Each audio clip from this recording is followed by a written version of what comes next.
جب بھی کوئی بے وفائی کرے، قدم قدم پہ آپ کو اس کے تجربے ہوں گے، تو ایک ہی جملہ بولا کریں، اللہ تو ہے نا، اور میں آپ کو لکھ کر دیتی ہوں، اللہ آپ کو اپنا آپ محسوس کرائے گا کہ اے بندے میں ہوں تیرے لیے، تو نے مجھے پکارا، میں ہوں. وہ ایسی شکل میں غیب سے مدد لائے گا کہ آپ حیران ہو جائیں گے. کیونکہ یہ میرے ساتھ کئی دفعہ ایسا ہوا ہے کہ جن بندوں سے توقع کی کہ یہ کام میں ساتھ دیں گے، وہ چلے گئے اور اللہ اس سے بہتر لوگ لایا. کسی بھی ضرورت میں اس کو پکار کے تو دیکھیں. یہ جو ہے نا کہنا ایاک نعبد و ایاک نستعین، یہ اتنا آسان نہیں ہے. یہ زبان سے بولنا بہت آسان ہے، لیکن اس کو حقیقی معنوں میں شعور کے ساتھ کہنا بہت مشکل ہے کہ صرف تجھ سے ہم مانگتے ہیں. لالچ لوگوں سے رکھتے ہیں، زبان سے کہتے ہیں صرف تجھ سے مانگتے ہیں، اور دل میں لوگ بسے ہوئے ہوتے ہیں کہ یہ مدد کرے گا، وہ فلاں کے پاس یہ ہے. نہیں، ان چیزوں سے اوپر اٹھ جانا چاہیے. رازق کون ہے؟ اللہ ہے. مالک کون ہے؟ کس کے پاس جانا ہے؟ اللہ کے پاس جانا ہے. تو اگر وہ راضی ہے تو سبھی کچھ ہمارا ہے. تو اس لیے ہم کیا چاہتے ہیں؟ بس فوری فوری کچھ چیزیں ہاتھ میں آ جائیں، کوئی ایسے ورد وظیفے ہوں کہ جنت کما لیں، اور کوئی شارٹ کٹس ہوں کہ جس سے. تو ہم نے ہمیشہ کی زندگی جینا ہے، آخرت میں ہمیشہ کے لیے رہنا ہے. اس کے لیے اللہ تیار کر رہا ہے، چھان پٹک کے ایسے ایسے مشکلوں میں ڈال کے خالص کر کے. اور اسی لیے مومن پر وہ جو موت کی تکلیف آتی ہے نا، وہ بھی ایک پہلے میری سمجھ میں نہیں آتا تھا کہ اتنے نیک نیک لوگ اور ان پہ کیوں تکلیف آتی ہے. دل ہول جاتا ہے بعض تکلیفیں دیکھ کر، حالانکہ وہ لوگ واقعی نیک ہوتے ہیں. ہم دیکھ رہے ہوتے ہیں کہ وہ اس کے ساتھ بڑی تکلیف پیش ہے، اور اللہ کو پتا ہوتا ہے کہ وہ اس کے درجے کتنے بلند ہیں جس جگہ پہ اس نے ہمیشہ رہنا ہے. اس کے علاوہ آپ دیکھیے کہ بعض لوگ مالی معاملات میں بہت پریشان رہتے ہیں، اور جب وہ دیکھتے ہیں کہ لوگوں کے پاس بہت کچھ ہے تو اور بھی غمگین ہو جاتے ہیں، اور بھی حسرتیں پیدا ہو جاتی ہیں. اگر وہ صرف ایک حدیث یاد رکھے نا، صرف ایک، کہ ایسے لوگ یعنی جو دنیا میں غریب ہیں اور پھر بھی دین پر ہیں، اللہ کو راضی کرتے ہیں، وہ جنت میں نصف دن یعنی 500 سال پہلے چلے جائیں گے. دنیا میں قارون بھی کیا 100 سال جیا تھا؟ اگر کسی کے پاس قارون کا خزانہ بھی ہے، اتنا مال ہے، تو بھی کوئی 100 سال انجوائے نہیں کر سکتا اس سے. اور آخرت کا ایک دن کتنا بھاری ہے. تو آج اگر ہم صبر کرتے ہیں، ہمارے پاس مال کم ہے یا ریسورسز کم ہے یا تکلیف میں ہم کسی وجہ سے کہ نہیں ہے کھانے کو، نہیں ہے رہنے کو، 100 مسائل ہو سکتے ہیں، لیکن اگر صرف یہ یاد رہے نا کہ ان سب مالداروں سے 500 سال پہلے جنت میں چلے جائیں گے، کوئی غم ہی نہ رہے. ایسے سارے غریب یہ سمجھیں کہ ہم زیادہ خوش قسمت ہیں، ہم پہلے وہاں چلے جائیں گے. لیکن یہ جب ہی آئے گا نا جب آخرت کا یقین ہو. ہم کہتے تو ہیں ہمارا آخرت وہ ایمان ہے، حقیقی معنوں میں کوئی ایمان نہیں ہے. اللہ کے وعدے سچے ہیں، زبان سے بولتے ہیں سچے ہیں، لیکن دل میں نہیں اترا کہ اللہ کے وعدے سچے ہیں. کیونکہ ہمارا طرز زندگی نہیں بدلا، ہماری سوچ نہیں بدلی، ہمارے رویے نہیں بدلتے، کیونکہ ہمارا اندر نہیں بدلا ہوا. تو دنیا کا کوئی غم آخرت کے مقابلے میں کوئی غم نہیں، اور دنیا کی کوئی خوشی. اللہم لا عیش الا عیش الآخرہ فاغفر الانصار والمہاجرہ. اصل چیز ہے کہ ہماری بخشش ہو جائے. بعض اوقات اللہ تعالیٰ نے کسی کو بلند درجے دینے ہوتے ہیں. اب ہم دن رات بھی قرآن پڑھ رہے ہیں، ہم پتہ نہیں کیا کیا کر رہے ہیں، لیکن مثال کے طور پر اگر آپ کو یہ فاصلہ طے کرنا ہے، یہ کتاب سے ہی سمجھاتی، مثلاً یہاں آپ کھڑے ہیں اور یہ جنت الفردوس ہے مثلاً. اب آپ جتنی بھی نمازیں پڑھ رہے ہیں، روزے رکھ رہے ہیں، صدقہ خیرات کر رہے ہیں، اس سے آپ صرف اتنا تک پہنچ پائے ہیں، صرف اس حصے تک پہنچے ساری زندگی کی عبادت ملا کے. لیکن کیونکہ آپ مانگ رہے ہیں اور اللہ چاہتا ہے آپ یہاں پہنچیں، یا آپ چاہتے ہیں اس فاصلے تک پہنچیں. اب آپ کی عبادتیں ہیں ہی کوئی نہیں کہ جو آپ کو یہاں پہنچا سکیں. اب کیا کیا جائے؟ اب اللہ تعالیٰ کسی امتحان میں ڈالتا ہے، کسی تکلیف میں ڈالتا ہے، کسی کو مال کی کمی دیتا ہے، کسی کو اولاد کی دیتا ہے، کسی کو کوئی اور چیز نہیں دیتا. اگر وہ اس پر صبر اور شکر کرتا ہے تو یہ فاصلے تیزی سے یہ طے ہو کے یہاں تک پہنچ جاتا ہے بندہ. یہ جو صبر ہے اور شکر ہے، یہ دو پر ہیں جس سے مومن اڑتا ہے، اور وہ تیزی سے فاصلے طے کر کے جنت الفردوس تک پہنچتا ہے.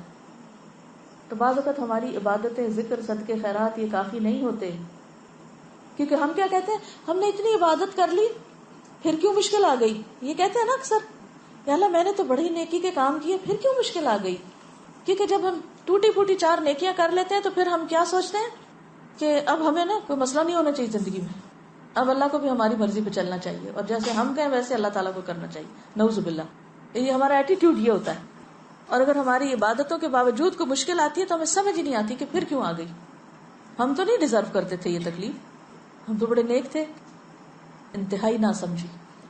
اللہ دراصل درجے بلند کرنا چاہتا ہے، اور آپ کہتے ہیں کہ ہم نے تو نیکیاں کر لی تھی تو پھر کیوں ہو گیا یہ. یا دوسروں کو بھی ہم دیکھتے ہیں، ہم کہتے ہیں ہائے توبہ، کیا فائدہ نیکی کرنے، اتنا نیک تھا اور دیکھو کیا مشکل آ گئی اس پہ، ضرور کچھ اندر خانے برا کیا ہوگا. یہ سخت ناسمجھی کی باتیں. اللہ ہی جانتا ہے کہ وہ کس کو کس حال میں کیوں ڈال رہا ہے، خواہ وہ کسی عورت کی تکلیف ہو یا کسی مرد پہ کوئی مشکل وقت ہو یا کسی بھی طرح کا کوئی زندگی میں اسٹریس ہو. بس ہر حال میں کہ اللہ تیرے فیصلے بڑے ہی اچھے ہیں اور سچے ہیں، بس تو مجھے عافیت میں رکھ، ایسے امتحان میں نہ ڈال کہ جس سے میرے منہ سے کوئی ناشکری کی بات نکلے.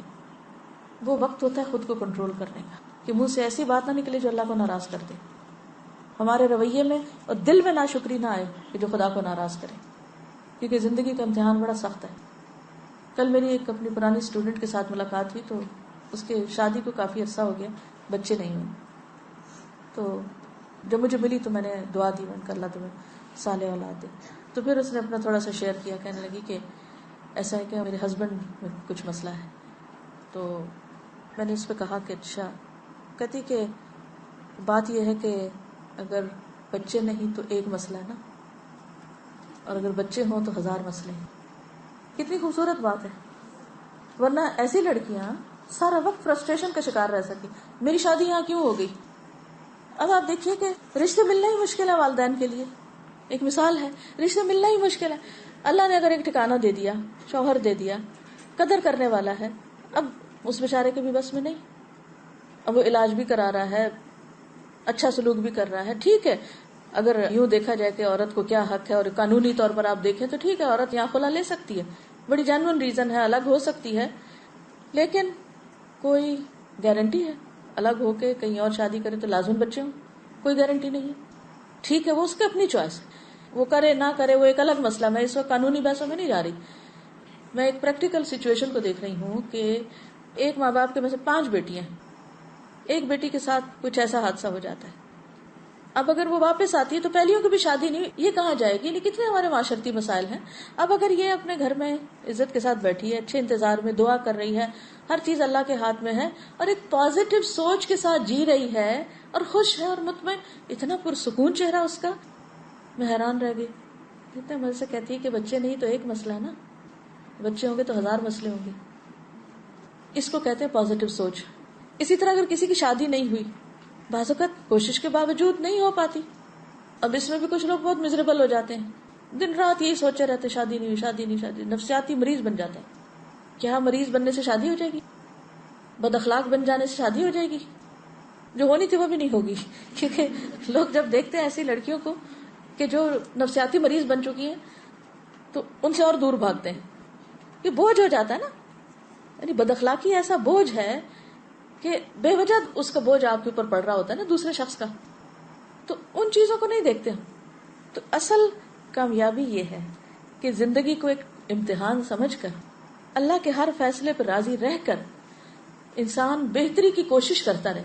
میں یہاں یہ نہیں کہتی کہ انسان ہر وقت کہے یہ سر پہ آ گرا تو پڑا رہے کیونکہ اللہ کا فیصلہ ہے. نہیں، اس کو ہٹانا تو ہے، لیکن اگر نہیں ہٹ پا رہا تو بھی اللہ تیرا فیصلہ ہے کہ میرے بازو نہیں ہٹا پا رہے ایک چیز کو، میں نہیں سچویشن چینج کر پا رہی، تو کوئی بات نہیں، مدد لیں آپ دوسروں کی. دوسرے مل کے بھی آپ کی حالت نہیں بدل پا رہے. کئی دفعہ ایسا ہوتا ہے نا کہ ماں باپ بھی، بہن بھائی بھی، رشتے دار، دوست سارے مدد کے لیے آ جاتے ہیں، لیکن پھر بھی بیچارے کچھ نہیں کر پاتے. پھر کیا کیا جائے؟ اللہ کی رضا پہ راضی رہے نا انسان، کیونکہ ہم بندوں سے توقع رکھتے ہیں یہ ہمارا مسئلہ حل کر دیں، اور جب وہ بیچارے نہیں کر پاتے تو پھر ان سے ناراض بھی ہو جاتے ہیں، تم ہمارا مسئلہ کیوں نہیں حل کرتے؟ بھی وہ خدا تھوڑی ہے کہ تو کر دیں گے کچھ، وہ بھی انسان ہے، وہ بھی کمزور ہے. تو بگر پکچر میں دیکھا کریں اپنے مسئلے کو، صرف اپنی ذات پہ فوکس نہیں کیا کریں. کوئی بھی مسئلہ چھوٹا ہو یا بڑا، آخرت کو ساتھ رکھ کے نقشہ بنایا کریں کہ آخرت کے مسائل، دنیا کے مسائل، ان سب میں اس مسئلے کی کیا حیثیت ہے. کچھ بھی نہیں. ہم سے زیادہ تکلیف دہ حالات میں ہیں کچھ لوگ. آپ کچھ کہہ رہے تھے؟ ہم سب جانتے ہیں دوسروں کو جب پرابلمس میں دیکھتے ہیں، لیکن ہمیں اپنے اندر بہت ڈر لگتا ہے کہ کہیں ہم اس پرابلم میں نہ آ جائیں. جی کہ اللہ تعالیٰ ہمیں سے نہ مبتلا کر دے. بالکل. تو اس کے لیے ہمیشہ، کیونکہ مثلا مجھے بہت مسائل سننے پڑتے ہیں، یعنی مختلف لوگ مختلف طرح سے اپنے مسائل بیان کرتے رہتے ہیں، تو مومنٹ کوئی شخص سٹارٹ کرے مسئلہ بیان کرنا تو فوراً دعا پڑھنا شروع کر دیں، الحمدللہ الذی عافانی ممن ابتلاہ بہ. کثرت سے یہ پڑھا کریں.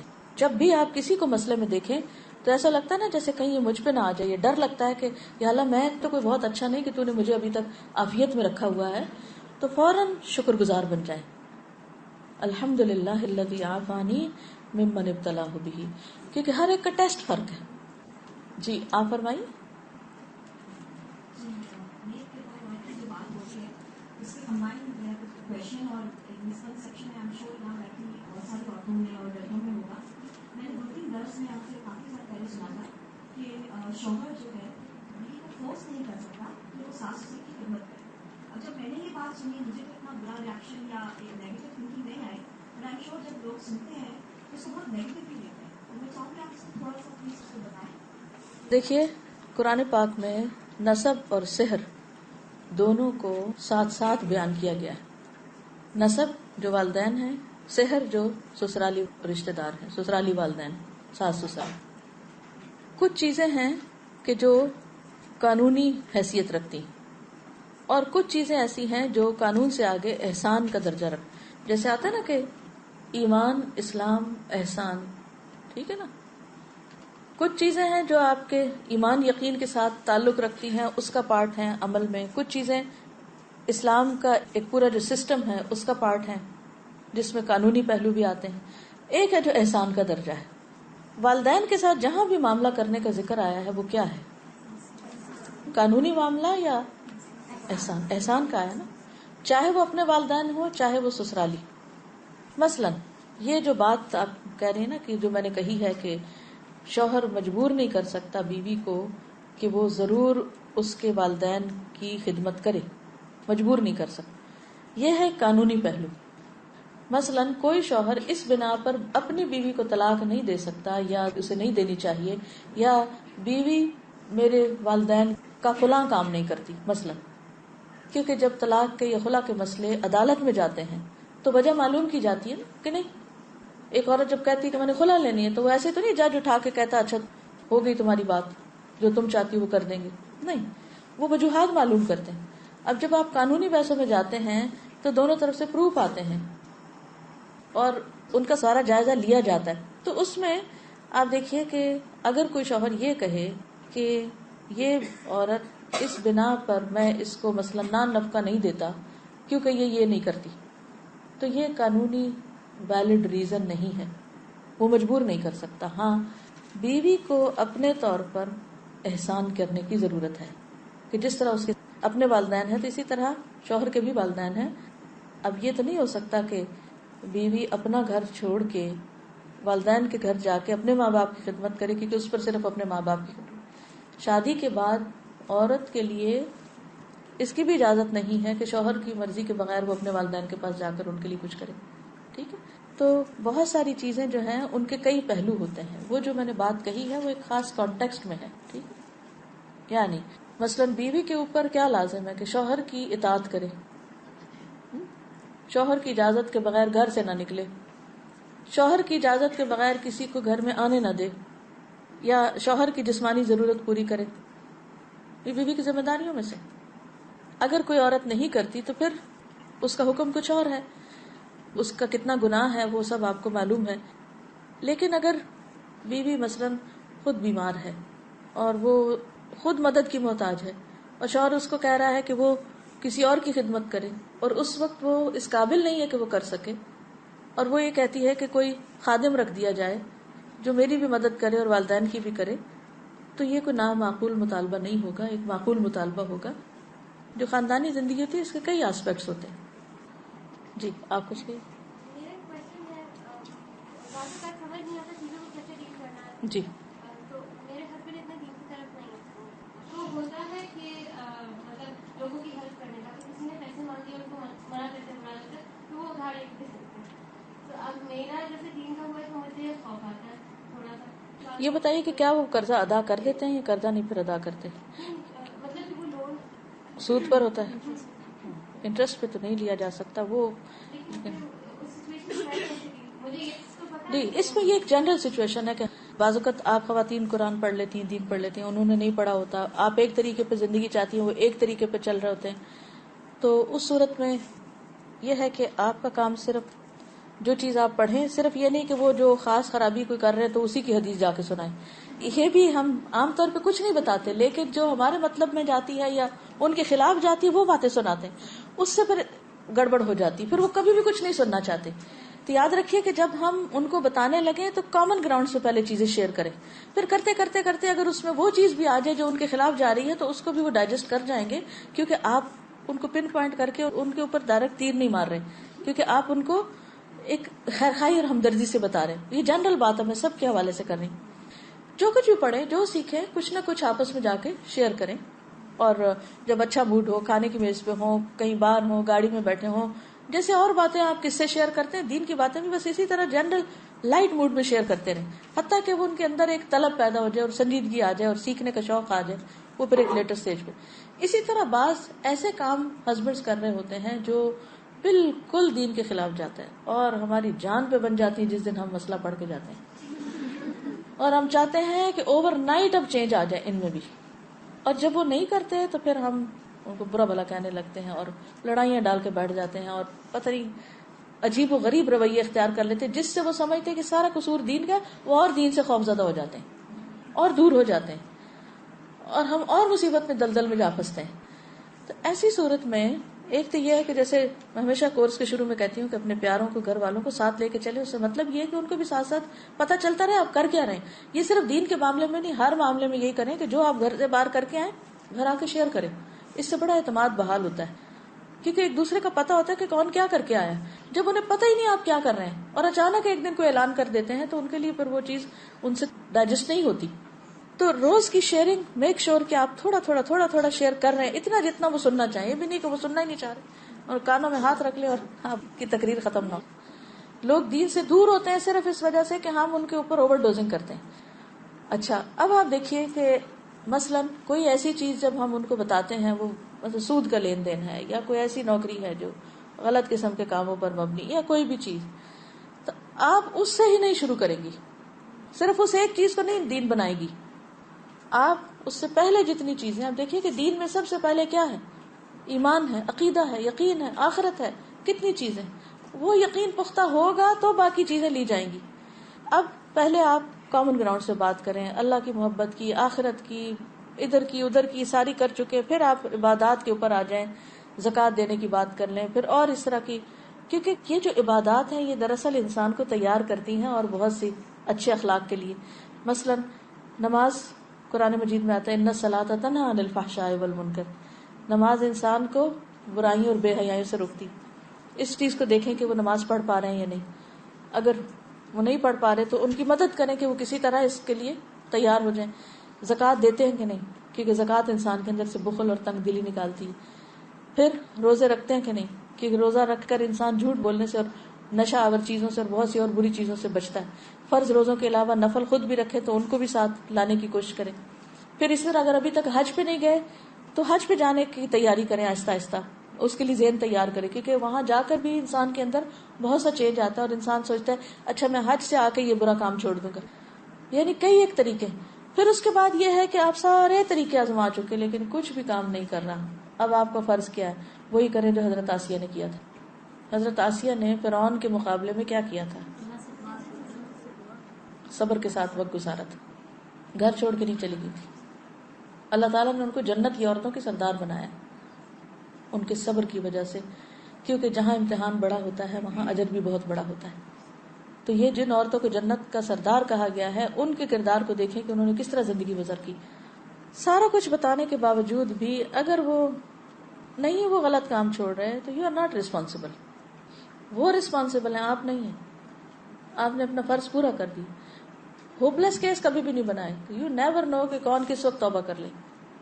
ٹھیک ہے نا, اس پر خوش نہ ہو, راضی نہ ہو, تعاون نہ کرے برائی پر. اپنا ڈس لائکنگ جو ہے ان کو پتا ہو کہ آپ اس کو پسند نہیں کرتے, پتا ہو کہ کیوں نہیں کرتے, اور اس کے بعد آپ صبر کریں. جی آپ کی کوئی بات رہے گی تو آپ کر لیجیے.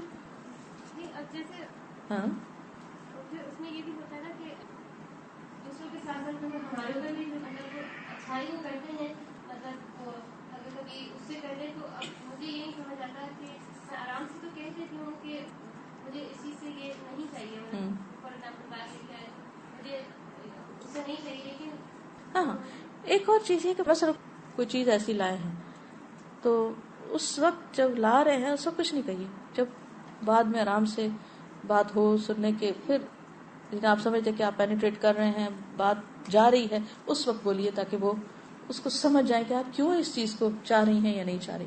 ایک چیز ہے کہ ہم سب کو حکمت مانگنے کی ضرورت ہے. اللہ تعالیٰ اگر ہمیں طریقہ سکھا دے تو چیزیں آسان ہو جاتی ہیں. جی سر میں پرسنل ایک ایکسپیرینس بتاؤں گی کہ ہم لوگ نا رینٹ والے گھر میں رہتے تھے, تو اس کا $1,000 کرایا تھا. تو میرے ہسبینڈ کے دوست نے ہم کو کہا کہ تم گھر کیوں نہیں لے لیتے, اس نے گھر لیا تو $650 پیمنٹ ہے مورگیج. میرے ہسبینڈ گھر آئے تو مجھے کہتے ہیں مورگیج حلال ہے کہ حرام ہے. میں نے سود کی قسم ہے اس طرح سے. پھر اس کے بعد خیر بھر انہوں نے کہا نہیں میں سوچوں ہم گھر لے لیں گے. اچھا میں نے کچھ نہیں کہا, میں نے کہا ٹھیک ہے جیسے آپ کو صحیح لگتا ہے. اچھا پھر مجھے کہتے ہیں ہم گھر دیکھنے جائیں گے. میں نے استخارہ کیا, پھر ہم گئے, اس گھر میں کچھ سال کی پسند آیا. اور اللہ کا شکر ہے کہ میں نے اپنے ہسبینڈ سے بحث سیکھی, میں صرف اللہ سے دعا کرتی ہوں.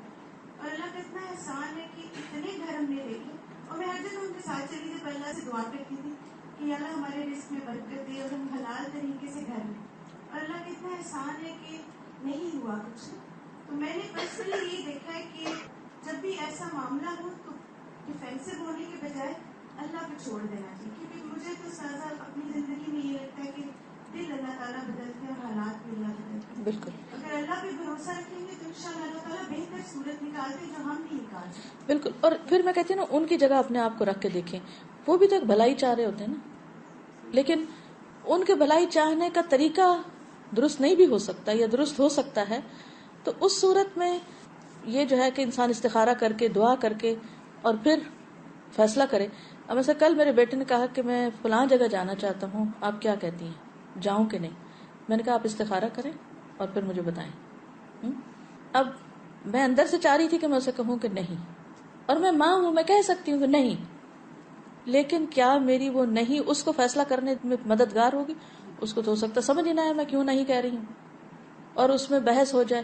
اور پھر بعض اوقات اوورسیز کالز کتنی لمبی ہو جاتی ہیں لڑائی جھگڑوں میں. میں لمبی کال بھی نہیں کرنا چاہ رہی تھی, میں نے بس مختصراً کا استخارہ کرو اور فیصلہ کرو. حالانکہ ہی از اونلی 17 بٹ لیٹ ہم میک ڈیسیژن. اس کو ڈیسیژن لینا چاہیے, کیونکہ بہت سے ڈیسیژن ہم لینا چاہتے ہیں اور اللہ تعالیٰ کچھ اور چاہتا ہے. تو اللہ سے بڑھ کے کون ہمیں فیصلہ کرنے میں مدد دے سکتا ہے؟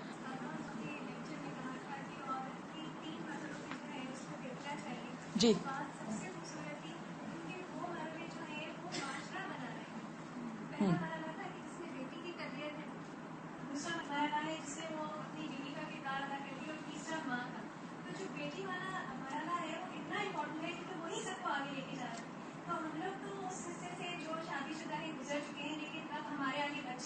بیٹے اور بیٹیاں دونوں تو اتنا زیادہ اس پوائنٹ کے اوپر دھیان دینے کی ضرورت ہے, کیونکہ یہ ہماری مسلم امہ بن رہی ہے یہاں سے, اور بالکل یہ بہت اہم ہے. بالکل. تو میں یہ بات شیئر کرنا چاہ رہی تھی کہ پلیز اس بات کی توجہ دیں کہ ہم ماؤں کو بہت ضرورت ہے کہ ہم ان کی تربیت کریں. بالکل, یہ بہت ہی اللہ آپ کو جزائے خیر دے, اچھا پوائنٹ آپ نے یاد دلا دیا. بات یہ ہے کہ جب ہم دین کی طرف نہیں ہوتے تو ہماری پرائرٹیز کچھ اور ہوتی ہیں, اس وجہ سے بچوں کو اگنور کرتے ہیں. جب ہم دین کی طرف آ بھی جاتے ہیں تو دین میں آنے کی وجہ سے بچوں کو اگنور کرنا شروع کر دیتے ہیں. وہ مظلوم بیچارے ہر حال میں سفر کرتے ہیں. ہم سب جو خود دین پڑھ رہے ہیں اس میں فیملیز کو ساتھ لے کے چلیں. یہ نہ ہو کہ ہم تو تقویٰ کے اس اونچے پہاڑ پہ پہنچے اور بچے ہمارے نیچے ہی کھڑے ہوں گے. کوئی بات نہیں, اگر آپ تھوڑی سی اپنی رفتار کم بھی کر دیں لیکن ان کو ساتھ لے کے چلیں تو اس سے کہیں زیادہ بھلائی ہوگی. کیونکہ اس روز میں نے کہا تھا نا کہ بعض اوقات ہمارے بچے اور ہم میں اتنا ذہنی بودھ ہو گیا ہے کہ بچے ہمارے بالکل کولڈ رویہ ہوتا ہے ان کا نا, اندر سے وہ ماں باپ کے خلاف نفرت سے بھرے ہوئے ہوتے ہیں. ایک دن ایک بچی آئی, ینگ بچی, اسلام آباد میں قرآن پاک کا کورس شروع ہوا تھا ابھی, تو کچھ اس نے بیچ میں چھٹیاں کر لی ہیں. تو میں اکثر دھیان رکھتی ہوں کہ جو اسٹوڈینٹس آئیں وہ چھٹی نہ کریں، اور اگر چھٹی کریں تو ضرور ان کی انچارجز ان کے گھر فون کریں، پتہ کریں، خبر لیں کہ کیوں نہیں آئے بچے نا. کہ بعض کو چھوٹی چھوٹی باتوں پہ چھٹی کر کے بیٹھ جاتے ہیں، انہیں پتہ ہی نہیں ہوتا. خیر میں نے پتہ کرایا، میں نے کہا کہ اٹینڈنس کا کیا حال ہے، کون نہیں آ رہا. تو اتفاق سے اس بچی سے میری بات ہوئی. میں نے کہا تم کیوں نہیں آئی؟ کہتے اپنی ماں کی وجہ سے. میں نے کہا کیوں؟ کہتے ہیں وہ اپنے آپ کو بڑی چیز سمجھتی. مجھے بڑی حیرت ہوئی کہ پہلے ہی پارے میں آتا ہے وہ بالوالدین احسانا. اگر اس بچی نے وہ لیکچر سنا ہوتا تو یہ لفظ نہیں بول سکتی تھی، کیونکہ وہ ایک دن آ رہی ایک دن نہیں آ رہی، چھٹی کر رہے. تو اب وہ جو لیکچر گیا وہ تو گیا، وہ سنا ہی نہیں، تو وہ تو کردار آپ کے اندر آ ہی نہیں سکتا. خیر میں نے کہا اچھا مجھے بتاؤ. میں نے تھوڑا اعتماد میں لیا. میں نے کہا اور بتاؤ تمہیں اپنی امی کے خلاف کیا کیا شکایت ہے. اس بچی نے وہ کچھ بولا، اتنا زہر اگلا، تو سر پکڑ کے بیٹھ گئی کہ ہمارے بچے ہمارے بارے میں، ہمارے سے مراد، میں سب کے بچوں کو اپنا ہی سمجھتی ہوں، اور میں آپ کو بھی بار بار بچوں کے سیشن میں کہتی رہی ہوں کہ سب کے بچے ہمارے بچے، جتنے بھی مسلمان بچے ہیں سب ہمارے ہی بچے. تو میں نے کہا ہمارے بچے جو ہیں وہ یہ سوچتے ہیں بڑوں کے بارے میں یا ہمارے بارے میں، تو ضرور پوچھئے، جاننے کی کوشش کی. ہو سکتا ہے جھوٹ بول دیں آپ کے سامنے، نہ بھی بولیں کہ وہ آپ کو کیا سمجھتے ہیں، لیکن اس کو فار گرانٹیڈ نہ لیں کہ ہمارے بچے لہٰذا ہم سے ضرور محبت کریں گے یا محبت کرتے ہیں یا ہم کو چاہتے ہیں. ضرور جاننے کی کوشش کریں کہ وہ آپ کے اس رویے کو کہ آپ دین پڑھ رہے ہیں وہ کیا سوچتے ہیں. کیا وہ اس پہ پراؤڈ ہیں کہ آپ دین پڑھ رہے ہیں، یا وہ اس پہ نالاں ہیں اور خفا ہیں کہ آپ دین پڑھ رہے ہیں. ایسا نہ ہو کہ ہم دین کی وہ شکل پیش کریں کہ ہمارے بچے دین سے بھاگ جائیں. اس چیز کا بہت خاص خیال رکھنا ہے آپ نے. اور بعض اوقات ہم اپنی دنیا میں گھوم رہے ہوتے ہیں، بھاگ رہے ہوتے ہیں، اور ہم کہتے ہیں ہمارے بچے ہیں نا، ہم نے دنیا بھر کے کھلونے لا دیے ان کو، تو اس لیے وہ ہم سے بہت خوش ہیں، انہوں نے جو مطالبہ کیا ہم نے پورا کر دیا، لہٰذا وہ ہم سے کیسے ناراض ہو سکتے ہیں. آپ یقین کریں کہ جتنی بھی پیمپرنگ ان کی کرتے جائیں اتنے ہی اور زیادہ بگڑتے جائیں گے اور ہمارے بارے میں نالاں ہوتے جائیں گے. تو خصوصاً ینگ بچیوں کی تربیت کس ڈھنگ پہ ہو رہی ہے؟ کیا وہ اس رول کے لیے تیار ہو رہی ہیں جو بیوی اور ماں کا ہے، جو الٹیمیٹ رول ہے اس دنیا میں ان کا؟ اگر اس کے لیے تیار نہیں ہو رہے تو یہ فیلئر ہے. تو ان کی تربیت میں خاص طور پر اس عنصر کو ڈالیے کہ وہ ایک اطاعت گزار وفا شار بیوی بھی ہو اور ایک مشفق اور مربی ماں بھی تیار ہو رہی ہو. تو شادی سے پہلے کا وقت تیاری کا وقت ہے. ہم پڑھیں دین، لیکن ان کے صرف جہیز کی تیاری نہ کریں، ان کے اخلاقی رویوں کی بھی تیاری کریں کہ وہ اس رول کے لیے تیار ہیں کہ نہیں. دس از دا کوشچن. اس رول کے لیے، پھر کہوں گی اس رول، کس رول کے لیے؟ اچھی بیوی اور اچھی ماں کے رول کے لیے تیار ہو رہے ہیں کہ نہیں. وہ چاہیں تو ایسٹروناٹس بن جائیں، لیکن اگر وہ آسمان پہ بھی پہنچ کر اچھی بیوی اور ماں نہیں تو کامیابی نہیں. ہم نے صرف ایک چیز پہ فوکس کر لیا، اور وہ کیا ہے؟ بچی کی اچھی ڈگری ہوگی نا، اچھا رشتہ آ جائے گا. اچھا ڈگری بھی مل گئی، رشتہ بھی آ گیا، سب ہو گیا. اب نہ اس کو بیوی بننا آتا ہے نہ ماں بننا آتا ہے. کیا اس کا مستقبل ہے؟ کیوں طلاقیں ہو رہی ہیں اتنی زیادہ؟ لمحہ فکریہ ہے. ہم سب کو سوچنا چاہیے، سب کو سوچنا چاہیے. اس میں صرف ڈگری کامیابی کی علامت نہیں ہوتی، صرف اچھی جاب سے عزت نہیں ملتی، صرف بہت ڈیزائنرز کا جہیز دے کر آپ اس کو اچھی زندگی نہیں دے سکتے، صرف قیمتی بھاری لباس سے اس کی عزت نہیں ہوگی. یہ وقتی چیزیں ہیں، یہ صرف ظاہری چیزیں ہیں. تو تیاری کے اس مرحلے پر جو ایک بیٹی کی زندگی کی تیاری ہے اگلے رول کو نبھانے کے لیے، کیونکہ عورت کی تکمیل نہیں ہوتی نا اس کے بغیر، جاب اس کی سیٹسفیکشن نہیں کروا سکتی. جی ہاں، اسی طرح بیٹا اگر اچھا خامن نہیں بن سکتا، باقی قابلیتیں کیا کریں گی؟ تو کچھ ان کو غلطیاں کرنے دیجیے، رسپانسبلٹی بھی ڈالیے ان پر. ہم کہتے نہیں بیچاریاں بہت پڑھتی ہیں ان کو نہیں کام کرنا آتا، چھوڑو میں خود ہی پرفیکشن سے کروں گی. وہ تو اور عیش کریں گی. تو غلطی کرنے دیں، کوئی حرج نہیں. اگر کچن میں سارا کباڑ مچا دیا کوئی بات نہیں.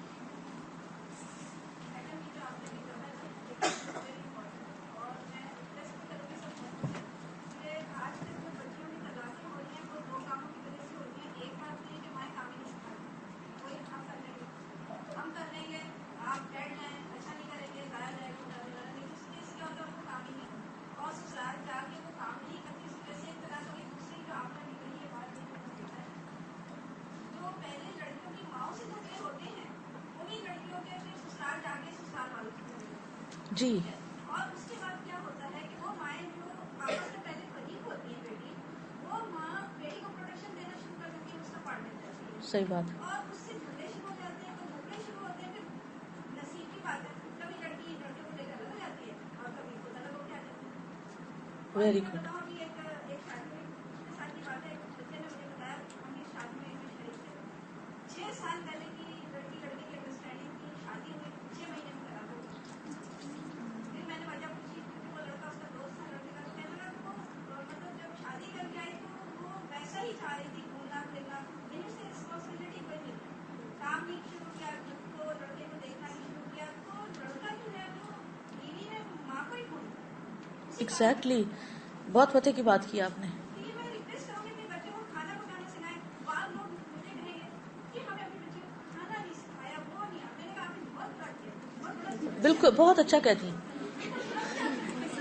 یہ بہت ان کی بھلائی کی بات ہے. اور یہ سب سے میں ریکویسٹ کروں گی اپنے بچوں کو, ہمیں بھی ہماری امی نے سکھایا تھا. اور وہ کیا کرتی تھی, جیسے آپ مجھے بتا کے روٹی کا پیڑا چھوٹا سا لیا آپ میں, یا کھانے کی کبھی اپنے لیے آملیٹ اور پھر چائے, اور پھر آہستہ آہستہ آہستہ کھانا شروع کیا. تو ضرور سکھائیں, یہ ان کی بھلائی ہے اگر آپ ان سے محبت چاہتے ہیں تو.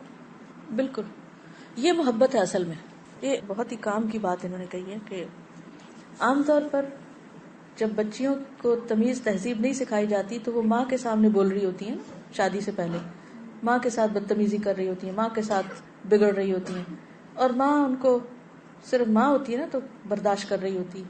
پھر یہ ہوتا ہے کہ جب شادی ہوتی ہے تو وہ اسی کردار اور اسی اخلاق کو لے کے اگلے گھر چلی جاتی ہیں.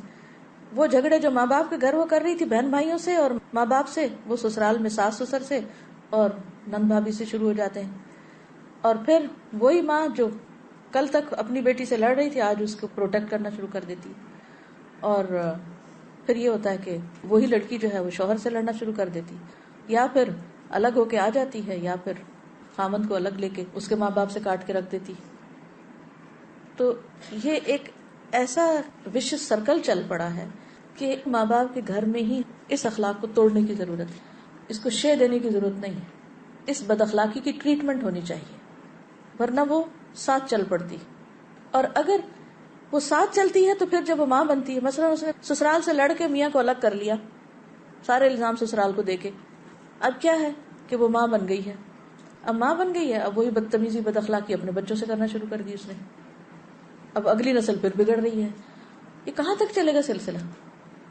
تو کم از کم جو لوگ قرآن پڑھ رہے ہیں, دین پڑھ رہے ہیں, وہ تو اپنے رویے بدلیں, وہ تو اپنے گھروں میں قوا انفسکم واہلیکم نارا کریں. میں یہ کہہ رہی تھی کہ ایک ایٹیٹیوڈ ایک جنرلی یہ بھی دیکھا جائے, فوراً لڑکوں میں ہو یا لڑکیوں میں, جیسے لڑکا ہو تو ہر قسم کی چیزیں از آل رائٹ, شادی ہو جائے گا تو ٹھیک ہو جائے گا, اور لڑکیاں اور لڑکی ٹھیک کرے اس کو آ کے. جی وہ لڑکی ٹھیک کرے, اب وہ رکتا کوئی نہیں ہے. اور پھر وہ اگر لڑکی ہو تو وہ جو چاہے کرے, وہ شادی ہو جائے گی تو ٹھیک ہو جائے گی, اور پھر اس کے بعد وہ کنٹینیو رہتا ہے. پھر ہم کہتے ہیں وہ بچہ ہو جائے گا تو ٹھیک ہو جائے گی. تو وہ ٹھیک نہیں ہوتا انلیس اینڈ انٹل وہ فکس ہو, بھلے وہ لڑکا ہو یا وہ لڑکی ہو, بھلے وہ زبان کی بے اخلاقی ہو یا تو بالکل ایٹیٹیوڈ میں کوئی یا عمل میں ہو, صحیح نہیں ہوتی وہ. We can't just let go of it کہ وہ بالکل. صحیح ہو جائے. جی ایک بات یہ تھی کہ شروع سے ہی ہم جب اپنے بچوں کو, خاص طور پر بچوں کو ایجوکیٹ کرتے ہیں تو شروع سے ذہن میں ایک بات بتا دیتے ہیں کہ آپ زیادہ پڑھو لکھو تاکہ آپ انڈیپینڈنٹ ہو, آپ اپنے پاؤں پہ کھڑے ہو. تو ایک برین واشنگ ایسے بچوں کے ذہن میں ہوتی ہے کہ وہ گھر میں جب جاتی ہیں تو ان کے ذہن میں یہ نہیں ہوتا, وہ کہتے ہیں کہ نہیں ہسبینڈ پال رہا ہے تو ہم اس سے زیادہ ہی ایجوکیٹڈ ہیں یا ہم بھی اتنے قابل ہیں. تو یہ جو ایک مائنڈ سیٹ ہے اس کو بھی بدلنے کی ضرورت ہے کہ بچوں کو جب ایجوکیٹ کریں تو یہ مت کہیں کہ آپ اپنے پاؤں پہ کھڑے اس لیے ہم آپ کو ایجوکیٹ کریں تاکہ آپ دوسرے گھر پہ جا کے ایک اچھا رول ماڈل. بالکل صحیح کہا آپ نے, کیونکہ آپ دیکھیں کہ کتنی ہی لڑکیاں ہیں جو اپنے پاؤں پہ کھڑی ہیں, لیکن کیا وہ خوش ہیں؟ خالی اپنے پاؤں پہ کھڑے ہونے سے تو خوشیاں نہیں ملتی. انسان کو اللہ نے انسان کے لیے بنایا ہے, اور انسان انسان سے ہی انس پاتا ہے, اور انسان انسان کے لیے فتنہ بھی ہے, انسان ہی انسان کے لیے تکلیف کا باعث بھی ہے, پھول کے ساتھ کانٹا بھی ہے. تو اگر انسان یہ کہے کہ چونکہ پھول کے ساتھ کانٹا ہے اس لیے پھول کو ہی چھوڑ دو, تو یہ تو فلسفہ درست نہ ہوگا.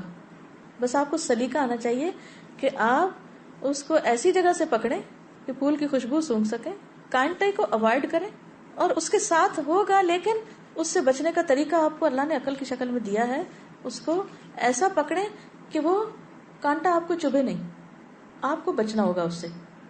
کانٹا تو اپنی جگہ کانٹا, ہم میں سے ہر ایک کے ساتھ کانٹے ہیں, کسی کے ساتھ کوئی ہے, کسی کے ساتھ چھوٹا, کسی کے ساتھ بڑا ہے, لیکن کوئی بھی اس سے پاک نہیں. اور جانے انجانے ہم دوسروں کو دکھ دے جاتے ہیں, بعض اوقات نہ سمجھی کی بنا پہ, بعض اوقات اپنی دنیا میں ہوتے ہیں، ہمیں پتہ ہی نہیں ہوتا کہ دوسرا کیا سوچ رہا ہے. ہمارا نیت کچھ اور ہوتی ہے، دوسرا کچھ اور سمجھ کے دکھی ہو جاتا ہے. اب کس کا قصور ہے؟ نہ آپ کا نہ اس کا. لیکن وہ کانٹا تھا جو چپ گیا. اچھا جب کانٹا چپ جاتا ہے تو کیا کرتے ہیں؟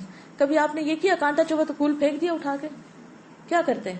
فوراً دیکھتے ہیں کہ کہاں کٹ لگا ہے، اور یہ دیکھتے ہیں کہ کانٹا ہے کس جگہ اور کون سی جگہ سیف ہے، وہاں سے پکڑوں. تو اللہ نے عقل دی ہے نا، سوچ سمجھ کے کانٹے والی چیز کو پکڑے. تو وہ انسان جو لوگوں کی تکلیفیں برداشت کر کے ان کے ساتھ رہے، وہ زیادہ اچھا ہے، یہ حدیث کے الفاظ ہیں، بنسبت اس کے کہ جو لوگوں سے الگ تھلگ ہو جائے، کہ میں انڈیپینڈنٹ رہوں گا، کسی کے ساتھ نہیں رہوں گا. تو انڈیپینڈنٹ رہنے میں ٹھیک ہے کچھ فائدے ہوں گے، لیکن ساتھ رہنے میں تکلیفیں ہیں مگر فائدے زیادہ ہیں، یہ بھی یاد رکھیے. چلیے آج کے لیے اتنا کافی کیونکہ وقت اوپر جا رہا ہے. جزاکم اللہ خیرا. اللہ تعالیٰ سے دعا ہے کہ وہ ہمیں اچھی بیویاں، اچھی مائیں اور اچھی بیٹیاں بنائیں، اور ہمیں اپنے فرائض کو آسان طریقے سے ادا کرنے کی توفیق عطا فرمائیں. وآخر دعوانا الحمد للہ رب العالمین. سبحانک اللہم وبحمدک، نشہد ان لا الہ الا انت، نستغفرک ونتوب الیک. السلام علیکم ورحمۃ اللہ وبرکاتہ.